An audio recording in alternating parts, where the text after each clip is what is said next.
क्या हुआ, मेरा ये वाला जो वाटर है वो तो ट्रेड विंड्स नॉर्मल स्पीड से कहां पर लेके आ गई, इस वाले पोस्ट पर, और यहां पर नीचे से अपवेलिंग होना स्टार्ट हो गई, नीचे का वाटर ऊपर आना स्टार्ट हो गया। अब नीचे का वाटर ऊपर आएगा तो क्या होगा, यहां का टेम्परेचर लो हो जाएगा, वाटर क्या होगा, ठंडा होगा, तो टेम्परेचर क्या होगा, टेम्परेचर लो होगा। यहाँ का वाटर ठंडा हो जाएगा क्योंकि नीचे का वाटर आ गया, अपवेलिंग हो गई, और यहाँ का जो गर्म वाटर था वो डिस्प्लेस होके ऑस्ट्रेलिया की ईस्टर्न कोस्ट पर आ गया, ऑस्ट्रेलिया की ईस्टर्न कोस्ट पर आ गया डिस्प्लेस होके। अब ऑस्ट्रेलिया की ईस्टर्न कोस्ट पर डिस्प्लेस होके वो वाटर आ गया, समझना पॉइंट को, दोबारा बता रहा हूं, यहां पर हो गया तो क्या होगा सर, यहां पर टेम्परेचर हो जाएगा हाई, प्रेशर हो जाएगा लो, ठीक है, ओके, यहां पर टेम्परेचर हो गया लो और प्रेशर हो जाएगा यहां पर हाई, प्रेशर हो जाएगा हाई, एयर ने मूव करना स्टार्ट किया हाई प्रेशर से लो प्रेशर की तरफ, हाई प्रेशर से लो प्रेशर की तरफ, यहां से ले आ मॉइस्चर, और मॉइस्चर ले जाने के बाद ईस्ट ऑस्ट्रेलिया की ईस्टर्न कोस्ट पर बढ़िया अच्छी खासी रेनफॉल कर दी, अच्छी खासी रेनफॉल कर दी, और यहां पर क्या हुआ, यहां पर अपवेलिंग हुई, नीचे का कोल्ड वाटर ऊपर आया, ठीक है, और यहां पर क्या है, कोल्ड पेरुवियन करंट है, हम्बोल्ट करंट है जो कि कोल्ड है, अपवेलिंग होने से क्या होगा, नीचे से अपवेलिंग होने से फाइटोप्लैंक्टन्स आएंगे, और वो फाइटोप्लैंक्टन्स क्या है, आपके जो फिश होती है ना उनका फूड है, उन फिश का क्या है, फूड है, और जैसे ही फाइटोप्लैंक्टन्स ऊपर की तरफ आएंगे फिशेस भी आएंगी, क्यों, क्योंकि फिशेस का फूड आ गया, और ऐसी ही फिशेस आएंगी, और जब फिशेस यहां पर आएंगी तो ये पेरुवियन कोस्ट क्या है, एक अच्छा फिशिंग ग्राउंड है, एक अच्छा फिशिंग ग्राउंड है, यहां पर बहुत अच्छी फिशेस होती हैं, यहां पर बहुत अच्छा फिशिंग एरिया है पेरुवियन कोस्ट वाला, और यहां पर आपका जब कोल्ड पेरुवियन करंट है तो ये वाला कोस्ट कैसी हो जाएगी, ड्राई कोस्ट हो जाएगी, यहां पर थोड़ा सा ड्रॉट लाइक कंडीशन आ जाएंगी, यहां पर सूखा पड़ जाएगा, और यहां पर बढ़िया रेनफॉल होगी eastern coast of the Australia पर, क्लियर है, ये नॉर्मल कंडीशन है, ये नॉर्मल कंडीशन है। अब क्या हुआ, अभी तो ट्रेड विंड्स नॉर्मल स्पीड पे चल रही थी, अभी तो ट्रेड विंड्स एक नॉर्मल स्पीड पे चल रही थी, अब ट्रेड विंड्स क्या होंगी, वीक हो जाएंगी, ये ट्रेड विंड्स जो आ रही थी ना अब वीक हो जाएंगी, अब इनकी स्पीड कम हो जाएगी, समझना मेरा पॉइंट, अब इनकी स्पीड वीक होके कम हो जाएंगी, स्लोली स्लोली मूव करेंगी ट्रेड विंड्स, तो अब ये जब वीक होना स्टार्ट हो जाएंगी, पॉइंट समझना मेरा, अब ये ट्रेड विंड्स क्या हो गई, वीक हो गई, यहां पर ट्रेड विंड्स मूव कर रही हैं, ट्रेड विंड्स वीक हो गई, इनकी स्पीड कम हो गई, अब क्या होगा, जो वाटर यहां पे डिस्प्लेस किया था, जो ट्रेड विंड्स इस वाटर को यहां पर लेके आ रही थी, अब वो वाटर दोबारा वापस आने लगेगा, क्योंकि पहले कौन पुश कर रहा था इस वाटर को, ट्रेड विंड्स, अब वो ट्रेड विंड्स यहां से कम फोर्स लगा रही है, तो ये वाटर दोबारा बोलेगा जहां से आया हूं वहीं जा रहा हूं मैं, जहां से निकला था वहीं पर जा रहा हूं मैं, ठीक है, तो ये ट्रेड विंड से वाटर दोबारा डिस्प्लेस होके यहां पर आ जाएगा, कहां पर, साउथ अमेरिका की वेस्टर्न कोस्ट पर आ जाएगा आपका वार्म वाटर, यहां पर अब वार्म वाटर आ गया और इधर क्या हो जाएगा, कोल्ड वाटर, यहां का क्या हो जाएगा, कोल्ड वाटर, ठीक है, कब की कंडीशन बता रहा हूं, अल-नीनो की, जब अल-नीनो होगा, अल-नीनो में क्या होगा, ट्रेड विंड्स वीकर हो जाएंगी, वीकर हो जाएंगे सॉरी, ठीक है, तो ट्रेड विंड्स क्या होंगी, यहां पर वीकन हो जाएंगी, अब ट्रेड विंड्स वीकन होने के बाद सारा वार्म वाटर यहां पर दोबारा डिस्प्लेस होके आ गया, टेम्परेचर हो गया हाई, प्रेशर हो गया लो, कोल्ड वाटर आ गया इस वाले एरिया में, टेम्परेचर हो गया लो, प्रेशर हो गया हाई, अब क्या होंगी, ट्रेड विंड्स इस तरीके से मूव करेंगी, मतलब जो एयर है वो बेसिकली इस तरीके से मूव करेगी विंड, और यहां पर मॉइस्चर उठा के इस वाले पोर्शन में बढ़िया रेनफॉल कर देंगी, इस वाले पोर्शन पर बढ़िया रेनफॉल कर देंगी, और जो ऑस्ट्रेलिया की ईस्टर्न कोस्ट है यहां अब ड्रॉट लाइक कंडीशन आ जाएंगी, ऑस्ट्रेलिया की ईस्टर्न कोस्ट पर ड्रॉट लाइक कंडीशन आ जाएंगी, समझ में आ गया, ऑस्ट्रेलिया की ईस्टर्न कोस्ट पर ड्रॉट लाइट कंडीशन, यहां पर सूखा पड़ जाएगा, अल-नीनो में क्या हो जाएगा, सूखा पड़ जाएगा, और याद रखना जब भी अल-नीनो आता है ये इंडिया के लिए अच्छा नहीं होता, ये हमारे इंडिया के लिए कभी भी अच्छा नहीं होता, मैं रीजन बताऊंगा क्यों, कैसा, कब हो रहा है, ऐसा क्या हुआ कि ये इंडिया के लिए अच्छा नहीं है, ये इंडिया के लिए कभी भी अच्छा नहीं होता अल-नीनो, ये पॉइंट याद रखना। अब आपका तीसरी कंडीशन है लालीना की, अब तीसरी कंडीशन है लालीना की, और इसको जो नॉर्मल कंडीशन है ना इसको चेंज करके लिख दीजिए लालीना, इसको लिख दीजिए चेंज करके लालीना, फिर मैं आपको समझाता हूं, आइए चीजें फटाफट आइए, तीसरी कंडीशन है लालीना की, उसको पढ़ लेते हैं फटाफट,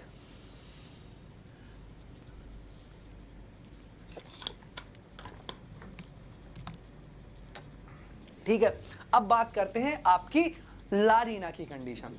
ला नीना में क्या हो रहा था, जो ट्रेड विंड्स नॉर्मल कंडीशन में नॉर्मल स्पीड से चल रही थी, अल नीनो में उनकी स्पीड कम हो गई थी, अल नीनो में उनकी स्पीड कम हो गई थी, वो वीकन हो गई थी।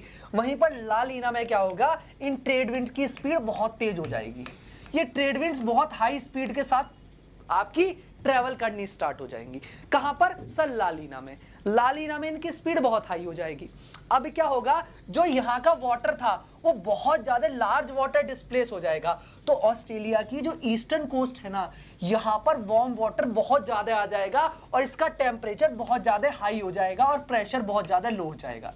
वहीं पर यहाँ पर अपवेलिंग और ज्यादा हो जाएगी, अपवेलिंग और ज्यादा होगी, और ज्यादा अपवेलिंग होने से और ज्यादा फाइटोप्लैंक्टन्स आएंगे और बढ़िया फिशिंग होगी, और यहाँ का और अपवेलिंग होने के साथ टेम्परेचर बहुत ज्यादा लो हो जाएगा और प्रेशर बहुत ज्यादा हाई हो जाएगा, प्रेशर बहुत ज्यादा हाई हो जाएगा। वहीं पर अल नीनो में यहाँ पर वार्म वाटर आ जाता है, अपवेलिंग नहीं होती, फिशिंग इंडस्ट्रीज को बहुत ज्यादा हार्म होता है, फिशिंग इंडस्ट्रीज को बहुत ज्यादा लॉस होता है यहाँ पर। बट अब क्या होगा, अपवेलिंग होगी, दोबारा फिशिंग इंडस्ट्रीज बहुत अच्छी हो जाएंगी। बट यहाँ पर एक्सट्रीम हाई प्रेशर बन गया और यहाँ पर एक्सट्रीम लो प्रेशर, अब यहाँ पर बहुत हाई स्पीड के साथ दोबारा इस तरह ट्रेवल करेंगी, और इस वाले ईस्टर्न कोस्ट पर, जो ऑस्ट्रेलिया का ईस्टर्न कोस्ट है, यहाँ पर अब की बार इतनी ज्यादा रेनफॉल आएगी कि फ्लड तक आ जाएगा ईस्टर्न कोस्ट पर। वहीं पर जो आपकी ये वाली वेस्टर्न कोस्ट है पेरुवियन, यहाँ पर बहुत ही गंदे वाला ड्रॉट आएगा, सूखा पड़ जाएगा, बहुत गंदे वाला ड्रॉट आएगा और सूखा पड़ जाएगा। समझ में आ गया, यहाँ पर बहुत ज्यादा ड्रॉट आएगा और सूखा पड़ जाएगा। क्लियर है, किसी को भी कोई डाउट, यहां पर बहुत ज्यादा ड्रॉट आएगा, सूखा पड़ जाएगा। अल नीनो ला नीनो का कंसेप्ट किसी को समझ में आया, हाँ या ना? फिर उसके बाद मैं बताने वाला हूं इंडिया को कैसे इफेक्ट करता है, इंडिया को कैसे इफेक्ट करता है, फटाफट बताइए जल्दी, किसी को भी कोई डाउट हो किसी भी तरीके से, फिर मैं बताता हूं इंडिया को कैसे इफेक्ट करता है। इंडिया को कैसे इफेक्ट करता है बताइए फटाफट। सर इंडिया को इफेक्ट करता है अल नीनो।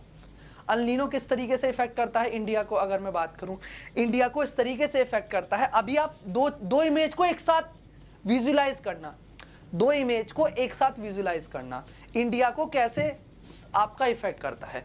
यहां पर देखिए, ये जो मस्क्रीन हाई वाला एरिया है, यहां पर जो बेसिकली हाई प्रेशर एरिया बना, ये हाई प्रेशर एरिया इस वाले लो प्रेशर की तरफ जा रहा था, लो प्रेशर की तरफ जा रहा था, और इंडिया के मानसून को स्ट्रॉन्ग कर रहा था यहां से, ये वाला हाई प्रेशर एरिया। बट यहां पर जो हाई प्रेशर बना मस्क्रीन हाई पर, ये इधर को स्ट्रॉन्ग कर रहा था। बट अब क्या हुआ, ये मस्क्रीन हाई वाला जो हाई प्रेशर है, अब यहां पर जो इस वाले एरिया में एक्सट्रीम लो प्रेशर बना हुआ है अल नीनो में, ये हाई प्रेशर इंडिया में जाने की जगह इधर की तरफ शिफ्ट हो जाता है, इधर की तरफ शिफ्ट हो जाता है। और जब इधर की तरफ शिफ्ट हो जाता है तो मानसून क्या होता है, आपका वीक पड़ जाता है। जो आपकी साउथ वेस्ट मानसून को पुश कर रहा था, वो वाला प्रेशर हाई, वो अब वीक हो जाता है, क्योंकि वो वाला प्रेशर इस वाले प्रेशर की तरफ, जो यहां पर एक्सट्रीमली हाई प्रेशर बन गया, इधर की तरफ शिफ्ट हो गया। और जैसे ही आपकी ला नीना की कंडीशन आती है, जैसी ला नीना की कंडीशन आती है, वो आपका जब दोबारा यहाँ पे होता है, तो जो यहाँ पे जा रहा था वो अब दोबारा आपको इंडिया को स्ट्रेंथन करना स्टार्ट करता है, और इंडिया का मानसून अब और ज्यादा स्ट्रांग होना स्टार्ट हो जाता है, इंडिया का मानसून और ज्यादा स्ट्रांग होना स्टार्ट हो जाता है। समझ में आ गया, किसी को भी कोई डाउट किसी भी तरीके से?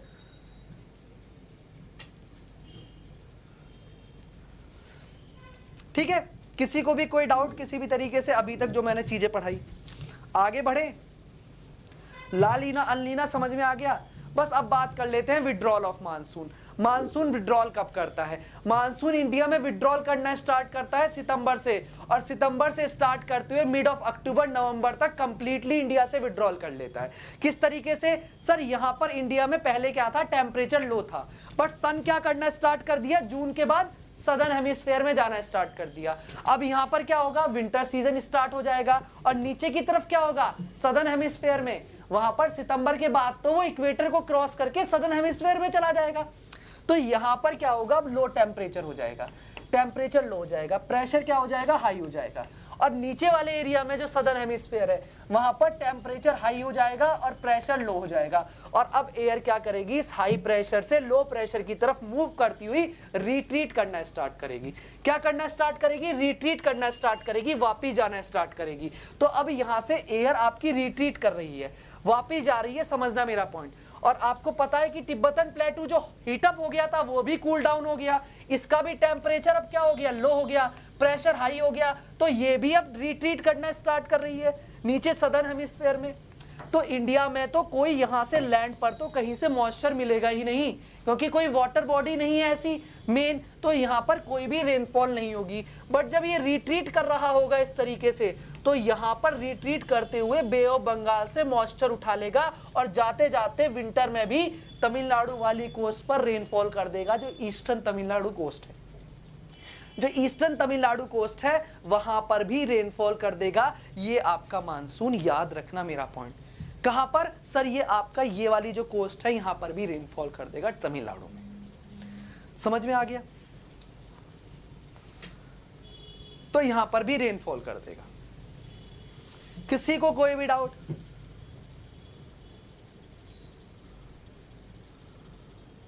किसी को भी कोई डाउट किसी भी तरीके से? फाइन, क्लियर है? ये मानसून, अब ये सीजन होते हैं, winter season, summer season, rainy season, ये एक एक करके हमने सारे पढ़ ही लिए हैं। हॉट समर सीजन होता है, रेनी सीजन होता है जो कि आपका जून में स्टार्ट होता है, उसके बाद मानसून रिट्रीट करता है, रिट्रीट करने के बाद आपका खत्म हो जाता है, जहां पर आपका अक्टूबर नवंबर तक इंडिया से पूरा ही रिट्रीट हो जाता है, मानसून वापिस चला जाता है। बट रिट्रीट करते हुए बे ऑफ बंगाल से मॉइस्चर उठाता है और यहाँ पर तमिलनाडु की इस वाले एरिया पर जहां पर कावेरी रिवर है, कावेरी रिवर का जो अपर स्लोप है वहां पर, अपर स्लोप पर तो आपका जो अपर एरिया है वहां पर तो साउथ वेस्ट मानसून से रेनफॉल होती है। जो लोअर कोर्स है, जो लोअर एरिया है जहां पर लोअर कोर्स में फ्लो करती है वहां पर रिट्रीट के कारण आपकी रेनफॉल होती है। यही रीजन है कावेरी रिवर आप में जो उसमें फ्लक्चुएशन होता है वाटर का, वो सबसे कम होता है compare to other peninsular river. और इसको हम बोलते हैं कि एक तरीके से कावेरी रिवर पेरिनियल रिवर है, जिसमें समर और विंटर दोनों टाइम पर ही वाटर रहता है। एक बार इधर से आ जाएगा, उसके बाद रिट्रीट वाले से भी रेनफॉल हो जाएगी। समझ में आ गया? अननेसेसरी कमेंट मत करो, ठीक है? अब डिस्ट्रीब्यूशन ऑफ रेनफॉल, बेसिकली जहां पर रेनफॉल डायरेक्टली हिट करेगी, अगर मैं बात करूं ये वाला एरिया, यहां पर इंडिया, यहां पर मेघालय वाला एरिया, यहां पर खासी हिल्स, यहां पर वेस्टर्न घाट, डायरेक्टली यहां पर होगी तो वेस्टर्न घाट पर 400 सेंटीमीटर तक रेनफॉल होगी। इसी तरीके से जो गैरो खासी जयंतिया मेघालय वाला प्लेटू है यहां पर भी 400 सेंटीमीटर से ज्यादा होगी। और उसी तरीके से यहां पर है अंडमान एंड निकोबार, और जब यहां से ये ब्रांच जा रही होगी तो यहां पर भी रेनफॉल करेगी। अंडमान एंड निकोबार में भी आपको पता है अर्कनयुमा माउंटेन रेंजेस है, यहां पर भी 400 सेंटीमीटर तक की रेनफॉल होगी। और यहां पर भी एवरग्रीन फॉरेस्ट होंगे, इस वाले पार्ट पर यहां पर भी एवरग्रीन फॉरेस्ट होंगे। ये आपका इंडिया का रेनफॉल वाला एरिया है, कहां पर कितनी किस तरीके से रेनफॉल होती है, ये पॉइंट समझ जाना, याद कर लेना। क्लियर है? किसी को भी कोई डाउट हो यहां तक जो हमने चीजें पढ़ी? इसके बाद एक ऐसा टॉपिक है आपका natural vegetation of India. India के नेचुरल वेजिटेशन के बारे में बात करेंगे। What is natural vegetation? Coniferous forest, deciduous forest, evergreen forest, littoral forest, mangrove forest क्या होते हैं? यहां से बहुत क्वेश्चंस बनते हैं यूपीएससी के।